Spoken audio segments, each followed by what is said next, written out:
Hello ভাই বন্ধুরা, যে যেখান থেকে দেখছেন কাছে অথবা দূরে থেকে, সবাইকে আসসালামু আলাইকুম রহমতুল্লাহ। সবাইকে কিছু কথা বলতে চাই, কিছু কথা শুনিয়ে দিতে চাই।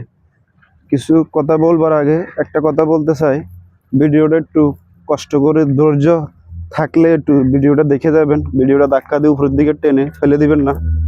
আমার কথা হইলো, আমি একজন প্রবাসী, আপনারা প্রবাসে আসতে চান আসেন, সমস্যা নাই। আমার কথা হলো আপনারা শিক্ষাগত যোগ্যতা নিয়ে আসবেন, বুঝছেন?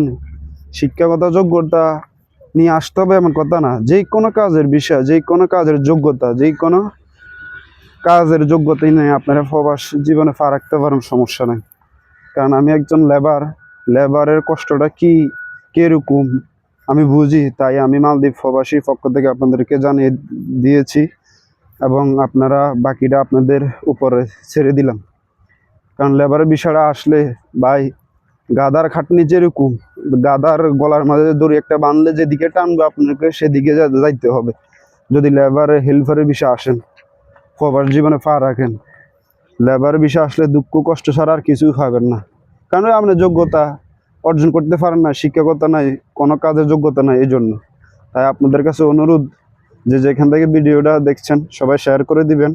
আমি মালদ্বীপ প্রবাসীর পক্ষ থেকে বলছি, আপনারা শিক্ষকতা না পারেন, শিক্ষাগত যোগ্যতা হলে তো বেশি ভালো। আর যে কোনো কাজের যোগ্যতা হলে হবে, যে কোনো কাজ যোগ্যতা হলে হবে। আপনারা কাজের যোগ্যতা নিয়ে বিদেশে আসেন। কারণ আপনারা 4-5 লাখ 6 লাখ 20 লাখ মায়ের স্বর্ণ গয়না বেচে জায়গা জমি বন্ধক রেখে প্রবাস জীবনে পা রাখেন, দেনা সুদে যেভাবে যেভাবে হারে সেইভাবে নিয়ে প্রবাসী জীবনে পা রাখে। তাই আপনাদের উদ্দেশ্যে কিছু কথা বলে দিলাম। হয়তো আমি কথাটা গোছাই বলতে পারিনি, হয়তো আরও ভালো করে বলার উচিত ছিল। আমি কোনো সময় ভিডিও বানাইনি, এই ফার্স্ট আপনাদের উদ্দেশ্যে একটা ভিডিও বানালাম প্রবাসী পক্ষ থেকে।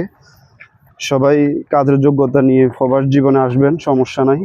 আপনারাও প্রবাসে আসেন, আপনারা আরও 10-20টা ভাইয়ের মতন আপনারা বিদেশে প্রবাসে আসতে চান আসেন, সমস্যা নাই। সবাই ভালো থাকবেন, সুস্থ থাকবেন। আসসালামু আলাইকুম রহমতুল্লাহ।